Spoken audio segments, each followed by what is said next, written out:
We're going to start with Marcus Rashford. AC Milan indicating that they would make Rashford a key player if he was to join, and they seem to be the front runners for now. Have a listen to what manager Sergio Conceição said today when asked directly about the Manchester United forward. You know, there's a question or two that might go slightly off topic, but I'm here to answer or not.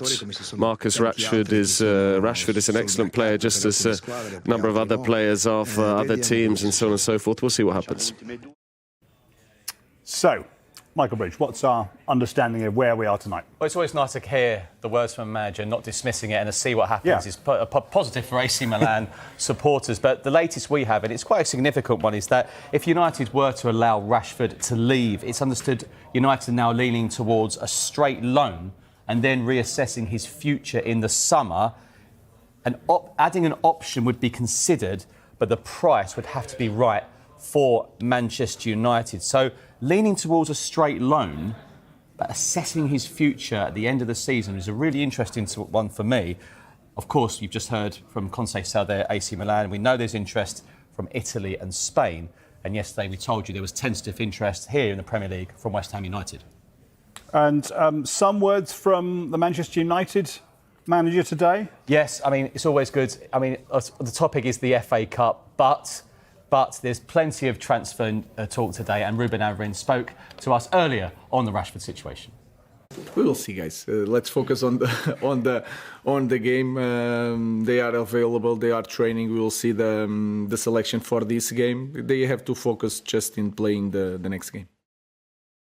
Short and sweet. Let's come to you, Mark McAdam. Two players that have been in the spotlight this week: Mainoo and Alejandro Garnacho. Some clarity on them from Amorim today.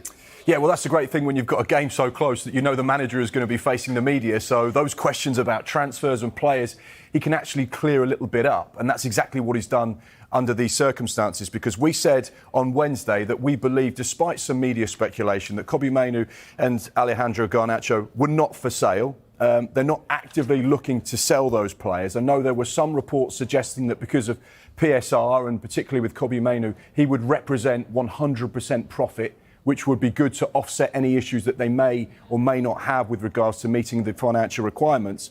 Mainoo is a slightly different situation as well, because he's actually got a contract until 2027 with Manchester United holding a year option. So therefore, he's not running down his contract. Manchester United hold all the cards, and he's very much a key player as far as they're concerned moving forward. And that's exactly what Ruben Amorim has been saying to the media today when he was specifically asked about Mainoo and Alejandro Garnacho. Here's what he said to us. Hi, Ruben. This is your first game in the FA Cup.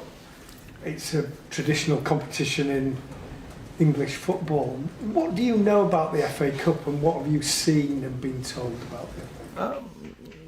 I see what everybody sees. Really old competition with a lot of history. I remember some finals. I think when we won the treble against Newcastle, Sir Alex Ferguson saved some players. Was really important for the club. We won some sub cups. We want to continue. We know that at this stage we already have a really strong match, but we want to win, and also we want to continue to improve the team and the performance. You said a couple of weeks ago that you would like to bring in some players if it was possible. The way that profit and sustainability rules work in this country, you get more money if the club sells players that has brought through themselves. You've got two players there, Marcus Rashford, that we talk a lot about, who was brought through by the club, Mainoo, who has been mentioned this week, also brought through by the club. With those two players, would you be prepared to sacrifice those players in order to make the changes you want at this club? The first thing I think is hard. I don't remember to say clearly that I want new players. What I said is that sometimes the profile for this system is different. And the players come here with a different idea how to play. So I don't remember to say that so clearly that I want new players. What I said is that we need to improve recruitment. When we are targeting players, we need to have sure that they will cope with the demands. Sometimes you have to bet a little bit. And what I said also is that we have to improve our academy to bring young kids that feels the club in the right way, and also with that rules we are able to do some business and to have money to invest in the team. Connecting that with the second part of the question, our idea is always to keep the best players and the players that we build for this club. But we know the position that the club is in the moment. We will see, but I'm very happy and I really like our players, especially the guys from the academy. Just on that then, Ruben, can you say that Kobbie Mainoo, you want him to stay? Is he a United player that you want to keep, therefore? Yeah, well, my players are always my favourites. So I really love my players. I want to keep my players, especially the talented ones. So, like I said, it's a special moment in this club. It's a hard moment, we will see. But of course, I'm really happy with Kobbie. He's improving, and also with the Garner. As Simon mentioned, Marcus Rashford does come up in conversation a lot, but if he were to go on loan for the rest of this season, would he still have a future for you at Manchester United? We will see, guys. Let's focus on the game. They are available. They are training. We will see the selection for this game. They have to focus just in playing the next game. Yeah. Hi, Ruben. Team2 Norway. On Sunday you play against Arsenal, who obviously have a very talented Norwegian in the squad, Martin Ødegaard. What do you make about him as a player and how much of a threat is he to Manchester United on Sunday? I think he's really special because his influence in all the game of Arsenal is impressive. And I play against them with Sporting. He didn't play both games and you feel it in the team. When he's playing, Arsenal is a different team. But they can win and they can lose with or without Ødegaard. So I expect a strong team. If Ødegaard is in the team, they will be stronger, for sure. Thank you. Hi, Ruben. You talked after the Liverpool game about being disappointed that you didn't go on to win the game. How difficult is that from your side of things, because you rotate the squad quite a lot, to reach those demands that you expect from the players on a weekly basis? I think we rotate more in that part where we were trying to find out what kind of player do we have.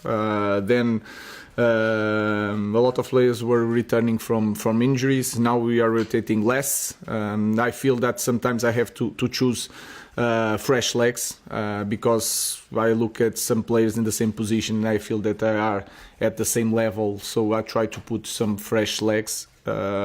Now we had time to train a little bit more. I expect our team to understand better the game. We try to work on set pieces because it's really important. We suffered a lot in the last game. So we'll see. I don't rotate because I want to rotate. I'm not different than the other coach. I'm trying to find out the best solutions to win every game, and sometimes I have doubts which player I'm going to put, and then I put the guy is more fresh to cope with the demands of the game. Dave. Hi, Ruben. One of your predecessors here, Ole Gunnar Solskjaer, said that cup competitions, while they're great to win, they can often hide or not a true reflection of where a team is at. Is that something you agree with? Is your priority then, in a sense, improving the league position and also the Europa League? Because obviously that comes with it, a Champions League place, rather than the FA Cup? At this moment, I'm living day by day. What I'm thinking is that we had some 1 week without any game. We had day off. We could work the team a little bit, and then it doesn't make sense for me to rest players now to play both games really near. So I think we have to put the best team, and we have to win, and we have to follow the last performance. So I'm not thinking in that way, because we are not in that moment. We are in the difficult moment. We are improving. We had some trainings. Let's put the best team to try to win, and then we will focus on the next game. So my focus is more in our week. We had time to train, to rest, so I will choose the best team to win, because we want also to win the cup. Like you said, in the cup you never know. So let's win. Sometimes it's better to win this kind of game, and then you have less time to rest, but your mind is so different that you can cope with the physical aspect of the game. So my focus now it's different. It's day by day. We just want to win this game, and then we'll think about the next one. Just on that, Ruben, you said you'll play your best team. In that case, will you start Andre Onana? Because obviously you started Altay Bayindir in the last cup game, so is it going to be Onana this weekend and not Altay? That is a special position. It's a very good question. He's going to play Altay. Altay's playing. Thank you. Lots of the players after the game at Liverpool spoke about a change in mentality, that it helped them perform so well at Anfield. Have you noticed that carrying on this week? I know you've had a free week on the training pitch. Has it carried on what you saw at Anfield, that kind of switch in mentality that maybe some of the players were talking about? I felt that it was different because we could train, so you can push them.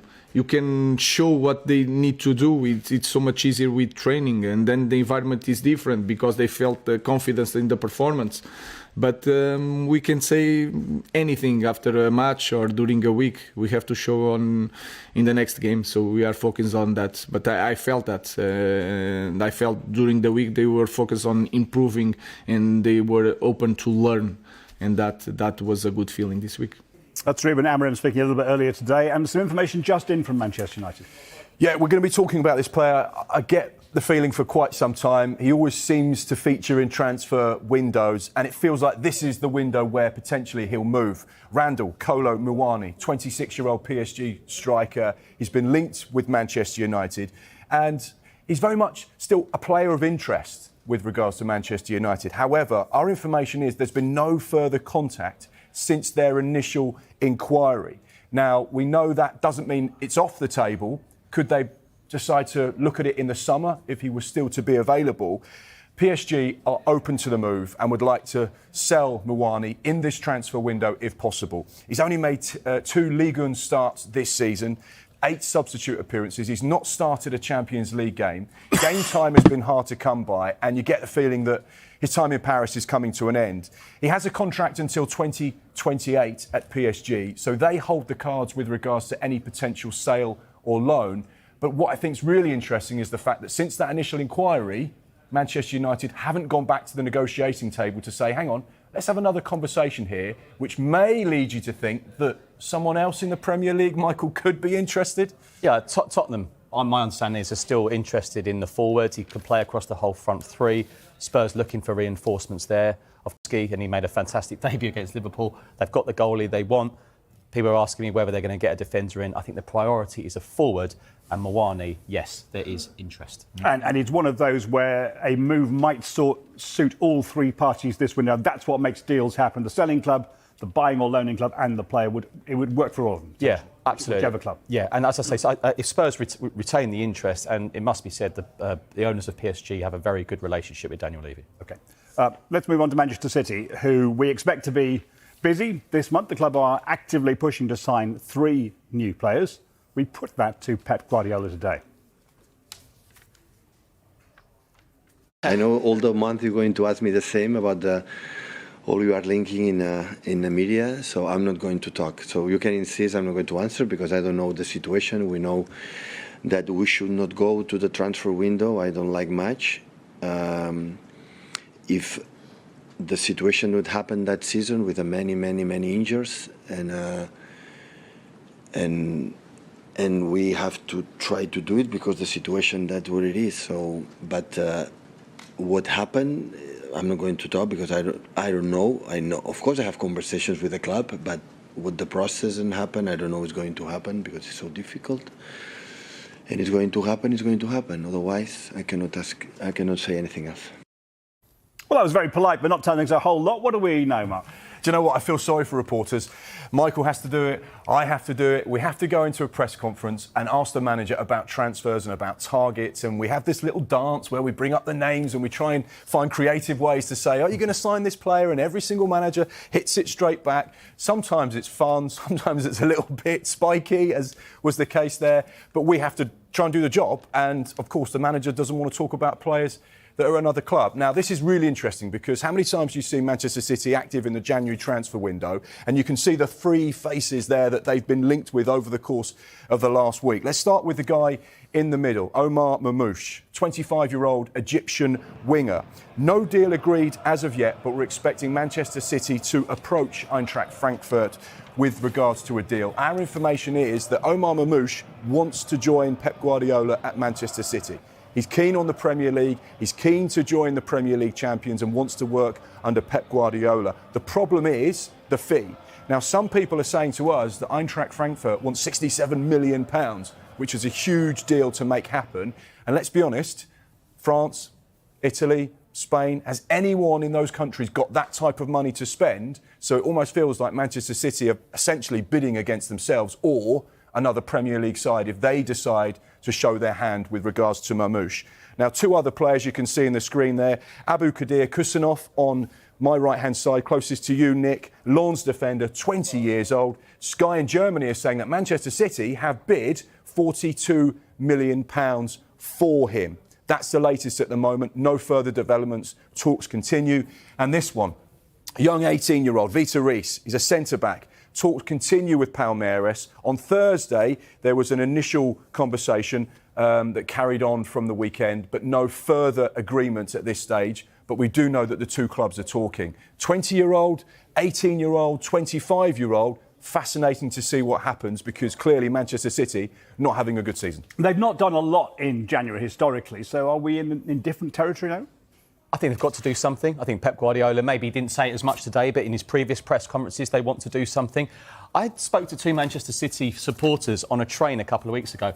They're actually excited by the second half of the season. They've not been in this position before, and they're intrigued to see what happens. I would say maybe two out of those three players there are for now. Kusanov has been tracked by not just Manchester City, a number of big Premier League clubs, and I think you can say that as well, can't you? Yeah, there's definitely one other Premier League club that I know have been watching him. And like all these big players in Europe or around the world, let's be honest, with data and Y-Scout, and every single player that's doing well is known about by Premier League sides. Yeah. It's just a case as to who jumps first and who takes that gamble first. There's enough of Mamouche for me to say that he is, though, for the now. And in terms of the value, we have to remember that for Frankfurt, they're saying we're having a good season. We're also in Europe, and the new European structure, we're getting games in January, which is unheard of. They're doing well in the Europa League too. So that's the added value, I feel, in this player. OK, let's move on to Chelsea, are also in European action this year, albeit not the level they would want to be. They're in the market for a defender this month following the injury to Wesley Fofana. Enzo Maresca has admitted he is a fan of former Chelsea defender Mark Gay, who is now the Crystal Palace captain. The only thing I can say, Mark Gay is Palace player. I like Mark for sure, but he's not our player. But I like also the central defender we have. I also like different kind of central defender that they are in Italy, in Spain, in France. But that doesn't mean that we are going to buy player. So it's just a normal situation, I think, when you are injury, central defender injury. That the speculation are there, but at the same time there is nothing there. Well, we talked a lot about Gay in the summer when Newcastle thought they were going to get him. Is he a realistic signing this month for Chelsea? I'd say very unlikely, but I really enjoy listening to Enzo Maresca. You talk about trying to get the best out of managers. He's very open, and he was very open and honest last summer about the squad depth. He said, look, I'm sorry, I know you keep talking about 40 Chelsea players. I only want to work with 24, 25. And I just love his openness. But in terms of Mark Gay, I think the way Crystal Palace look at it, they're 4 points clear away from the bottom three. Obviously, relegation is the last thing they want to think about, but it's always on the minds of Crystal Palace. It's unthinkable, and it won't look good losing your club captain in January. Of course, Newcastle, was it 3-4 bids in the end? I forget. We lost track. It was quite the saga. But what we can say, as much as he liked and respected Newcastle, he never pushed for a move or went to Steve Parish or Dougie Freeman and said, I wanted to leave. And there's no sign that he's doing that this time either, to be clear about that. No, absolutely. And Oliver Glasner has said that today. No one has knocked on his door and asked to leave. OK. Maresca was keen to trim that squad of 40, get down to a more realistic number, as Michael was saying. Is he going to get anywhere with that this month? Potentially, and once again, really open and honest about those players that are on the fringes of his Chelsea squad. So let's end Chilwell. He said probably going to avoid playing him in the FA Cup this weekend because maybe he'll be leaving. So it looks like Ben Chilwell's days at Stamford Bridge are coming to an end. Cesar Casadei is another player, very similar situation, probably not going to play over the course of this weekend because a loan move or potential deal could be in the offing. One player that was quite interesting as well, Kiernan Dewsbury-Hall, only joined in the summer, obviously had that brilliant season under Enzo at Leicester City, getting promoted from the Championship to the Premier League. Now, he says it has a future. We don't have a plan with regards to a loan. It has to be right for all parties. Kiernan Dewsbury-Hall, no Premier League starts so far this season, just 5 substitute appearances, so not getting a lot of game time, but no loan plan. So Enzo's almost saying, you need to buy him if you want to take him. We're not really interested in a loan. I guess as the window progresses, that may change and they could say loan with an obligation. But clearly at 26 years old, talented player, should be playing in the Premier League. So let's wait and see what happens. But once again, Enzo being really open. But that's a Maresca signing, isn't it? The interesting one. It's a really curious situation, isn't it? That he's the one guy that he brought with him from his old club and has not played him. He's probably thought, well, I know exactly what Kiernan can do. And then he's got into the Chelsea building and gone, I've got a lot of other players that can do that as well. Shouldn't have been a surprise to him. Anyway, let's talk next about Liverpool and Arsenal. Are they set to battle it out over the signing of an in-form, in-demand Napoli forward? Tell you more next.